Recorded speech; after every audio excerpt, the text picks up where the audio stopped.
सलाम, नमस्ते, सत श्री अकाल। मैं हूं रज़ा और आप देख रहे हैं रज़ाग्राफी। आज थोड़ा सा बुखार है। ये आज की रिपोर्ट में कई बार इसलिए आपको बता रहा हूं ताकि कई बार ऐसा होता है कि एक दो रिपोर्ट देखने वाले बंदे हर रिपोर्ट नहीं देखते हैं और फिर वो मेरी एनर्जी डाउन देखते हुए सोचते हैं कि पता नहीं क्या हो गया है। तो इसलिए बताना ज़रूरी है और आपसे ही मैं हूँ और मुझसे ही आप हैं, मेरे परिवार की तरह आप हैं। इसलिए मैं अपने आम ज़िंदगी में मुझ पर क्या बीत रहा है, क्या हो रहा है, वो मैं बताना आप लोगों को ज़रूरी समझता हूँ। तबीयत ख़राब है, डाउन हूँ बहुत इस वक्त, बोलने की भी हिम्मत नहीं है।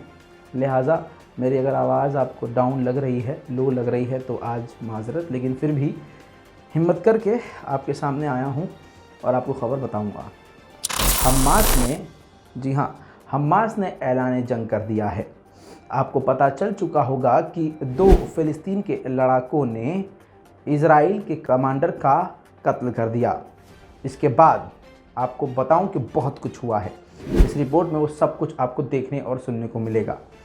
2 फ़िलिस्तीनियों ने देर रात फ़ोन बूथ पर मौजूद इज़राइल के कमांडर जो फ़ोन पर बात कर रहा था, अपनी गाड़ी से जाकर अंधाधुंध उस पर फायरिंग कर दी और मौके पर ही जिससे उसकी मौत हो गई। उसके बाद फ़िलिस्तीनी लड़ाके वहाँ से फ़रार हो गए और मौके पर वो गिरफ्त में नहीं आए। जिसके बाद पूरे इलाके में जहाँ जहाँ इज़राइल का कब्ज़ा है, आपको बता दूं जैसे भारत में 144 धारा लगती है, वैसा ही कर्फ्यू वहाँ लगा दिया गया। जगह जगह रेड मारना शुरू कर दिया गया और पूरे इज़राइल में हड़कंप मच गया। दोस्तों, देर रात ये वारदात हुई थी। अब मैं आपको वो तस्वीर दिखा रहा हूँ। ये है आपकी स्क्रीन पर वो तस्वीर जिसमें आप देखेंगे कि गाड़ी से 2 फ़िलिस्तीनी आए हैं और ये राइट हैंड साइड में आपको एक चौकोर सा डब्बा है जिसे फ़ोन बूथ कहा जाता है। इसके अंदर इज़राइल का कमांडर मौजूद था जिसको कत्ल कर दिया। फ़ौरन गोली मार के उसको वहाँ से फ़रार हो गए। दोस्तों, जानकारी के लिए बता दूँ, बताया ये गया है कि ये एरियल के इलाके में, जिस इलाके का नाम एरियल था, वहाँ ये हत्याकांड किया गया। उसके बाद जो हैं वो दोनों फ़िलिस्तीनी लड़ाके वहाँ से फ़रार हो गए। धारा वहाँ पर 144 तरह की लगा दी गई, कर्फ्यू लगा दिया गया। उसके बाद जो है पूरे इलाके में ख़तरनाक तरीके से दंगे शुरू हो गए। फ़िलिस्तीनी समर्थक जो हैं वो उस दोनों लड़ाकों के समर्थन में उतर आए और इजरायली उधर से हमलावर हो गए और दोनों यानी इजराइल की पुलिस और फ़िलिस्तीनियों के बीच में अलग अलग जगह पर झड़प होना शुरू हो गई।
जानकारी के लिए बता दूं कि जिन लड़ाकों ने ये कांड किया था और जिस गाड़ी के द्वारा किया गया था, उस गाड़ी को फ़िलिस्तीन के लड़ाकों ने उतर कर जला दिया था।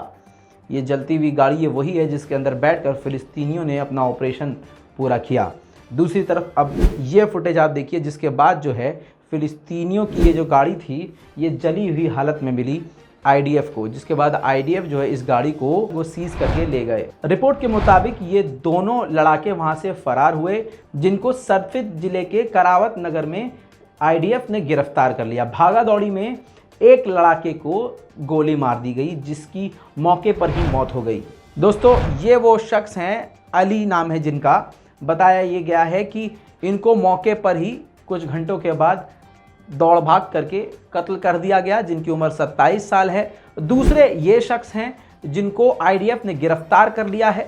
दूसरी तरफ आपको बता दूं कि जिनको यानी जो दूसरा इंसान है अली, उसके जनाजे में हज़ारों फ़िलिस्तीनी उमड़कर सड़कों पर आए।